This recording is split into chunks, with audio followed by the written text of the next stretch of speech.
केंद्रीय गृहमंत्री राजनाथ सिंग यांच्या पायाला फ्रॅक्चर झालाय।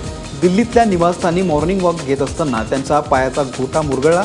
त्यांना तातडीने एम्समध्ये दाखल करण्यात आलं। त्यांच्या डाव्या पायाला फ्रॅक्चर झाल्याचं निदान त्या ठिकाणी करण्यात आलं। एम्सच्या डॉक्टरांनी त्यांच्या पायाला प्लास्टर केलं असून त्यांना लगेच घरी पाठवण्यात आले। ते घरीच आराम करणार आहेत। नशीब घेऊन जन्माला येणं म्हणजे काय असतं हे एका विमान प्रवासामध्ये दिसून आलं। उडत्या विमानामध्ये जन्मलेल्या नवजात बाळाला विमान कंपनीने आजन्म मोफत प्रवासाची भेट दिली आहे। सौदी अरेबियातल्या दमामवरून कोचीकडे येणाऱ्या जेट एअरवेजच्या विमानामध्ये एका महिलेनं बाळाला जन्म दिला। प्रवासादरम्यान या महिलेला प्रसूतीच्या कळा येऊ लागल्या। विमानातल्या कर्मचाऱ्यांनी तातडीने आणीबाणी घोषित करत विमान हे मुंबई विमानतळावरती वळवलं।